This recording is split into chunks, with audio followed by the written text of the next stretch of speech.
Hello દોસ્તો, જય દ્વારકાધીશ। કેમ છો બધા? મજામાં? આજે અમે આવી ગયા છીએ એક એવી જગ્યાએ કે જે તમે નહીં સાંભળ્યું હોય કે નહીં જોયું હોય। અમે આવી ગયા છીએ રામ ગુફા, જે અલંગના દરિયા કિનારે આવેલું છે। વર્ષો જૂનું ખોડિયાર માતાજીનું મંદિર છે। તો ચાલો હું તમને બતાવું કે રામ ગુફા કેવી કેવી વસ્તુ છે, કેવા મંદિરો છે, કેવા ઝાડવા છે, કેવો બગીચો છે અને અલંગનો દરિયા કિનારો। તો ચાલો આપણે જઈએ। પહેલાં તો માતાજીના દર્શન કરશું, ત્યારથી બ્લોગની શરૂઆત કરશું।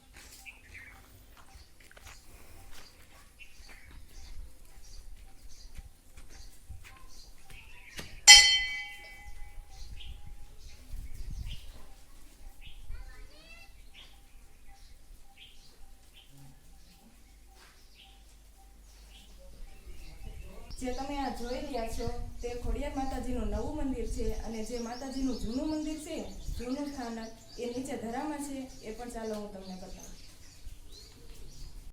મંદિરે જતા પહેલા રસ્તામાં આવે છે નાગ દેવતાનું મંદિર। તો ચાલો આપણે પહેલા એના દર્શન કરીશું અને પછી આગળ વધીશું। કે તમે જોઈ રહ્યા છો પાછળ માતાજીનો ધરો છે અને ધરાના કિનારે માતાજી બિરાજમાન છે। તો ચાલો આપણે માતાજીના દર્શન કરીએ। ચાલો આગળ વધીએ।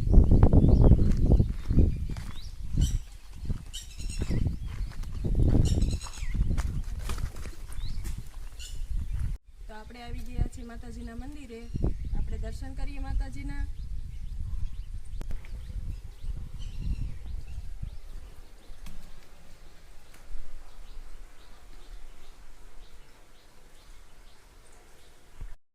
તો આ છે માતાજીનું વર્ષો જૂનું મંદિર, જે ચોમાસામાં ધરામાં વધારે પાણી આવતા મંદિર ધરામાં ડૂબી જાય છે।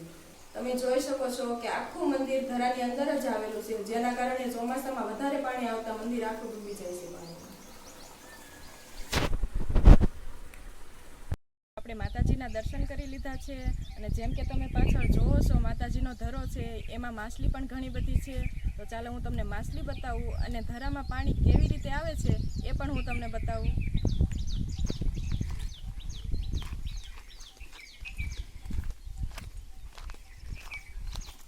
એ સરસ મજાનું ઝરણું છે જેમાંથી પાણી માતાજીના ધરાની અંદર જઈ રહ્યું છે। તો ચાલો હવે જશું આપણે માછલી જોવા। તો આજે આપણે સરસ મજાનું મંદિર, ઝરણું અને ધરામાં માછલીઓ જોઈ। તો આવા જ બ્લોગ જોવા માટે મારી ચેનલને લાઇક, શેર અને સબસ્ક્રાઈબ કરવાનું ભૂલતા નહીં। મળીએ હવે આગળના નવા બ્લોગમાં। જય માતાજી, જય દ્વારકાધીશ।